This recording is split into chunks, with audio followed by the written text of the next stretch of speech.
Cher univers, le monde touche à sa fin. L'air est pollué, les océans contaminés, les animaux disparaissent, les économies se sont effondrées. L'éducation a disparu, la police est corrompue, l'intelligence est évitée et l'ignorance récompensée. Les gens sont déprimés et en colère, donc tout le monde est médicamenté. Nous nous croisons dans la rue, et si nous parlons, c'est une communication robotique, dénuée de sens. Mon univers, je vis dans un monde où les gens préfèrent avoir 15 secondes de gloire plutôt que toute une vie de sens et de but. Les écoles privilégient la compétition à la coopération. Les notes déterminent si tu es une bonne personne ou si tu ne l'es pas.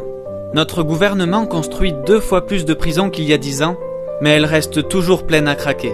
Aujourd'hui, il est plus facile de trouver un Big Mac qu'une simple pomme. Et quand vous trouvez la pomme, elle a été génétiquement transformée. Les présidents mentent, les politiciens nous trompent et on ne s'en rend même pas compte. La religion est toujours un problème. Mais comment leur faire comprendre, mon univers, qu'un Dieu partageant la violence ne peut exister? Si Dieu existe, il est tout aimant. 92% des chansons à la radio parlent de sexe. Les enfants préfèrent jouer à Fortnite plutôt que de sortir dehors. La technologie nous donne tout ce dont nous pourrions rêver, et en même temps, elle nous vole tout ce dont nous avons vraiment besoin. La personne moyenne regarde 5 heures de télévision par jour, et les films montrent plus de violence que jamais. La fierté est à son plus haut niveau, l'humilité est au plus bas. Tout le monde se croit supérieur. La moitié de nos phrases sont destinées à critiquer quelqu'un. Il ne reste plus beaucoup d'êtres humains, toutes les choses humaines ont disparu. L'argent est toujours la racine du mal. Les bonnes actions ne sont faites que lorsqu'il y a un bénéfice derrière. Les 3/4 des vidéos sur TikTok nous montrent les malheurs des autres. Nous en rions et les partageons avec nos amis. Nos modèles d'aujourd'hui auraient été des exemples de ce qu'il ne fallait pas il y a 60 ans. Les entreprises investissent des millions de dollars pour embaucher des spécialistes qui vont convaincre les filles qu'elles ont besoin de maquillage pour être belles, ce qui réduit en permanence leur estime de soi, car elles ne seront jamais assez jolies pour répondre à ces normes impossibles. Les entreprises nous disent « achetez, achetez, achetez, obtenez ceci, obtenez cela, vous devez suivre, vous devez acheter le dernier iPhone, vous devez vous intégrer, cela vous rendra heureux. » Oui, peut-être, mais pas pour très longtemps.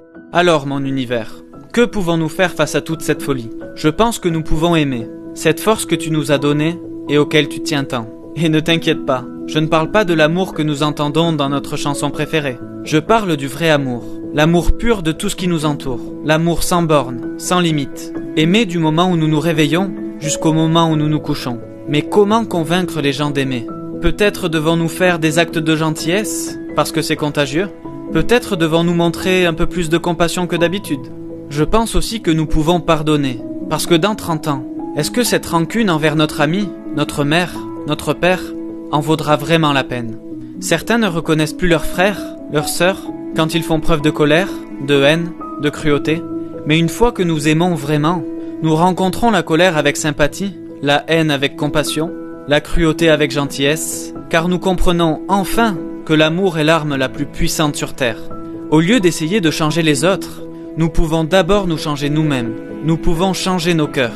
Robert Kennedy a dit un jour que peu d'entre nous auront la grandeur de changer l'histoire. Mais chacun d'entre nous peut changer une petite partie des événements pour que la totalité de tous ces actes permettent d'écrire l'histoire d'une génération. Alors oui, le monde touche à sa fin. Mais le chemin d'un nouveau départ commence en nous.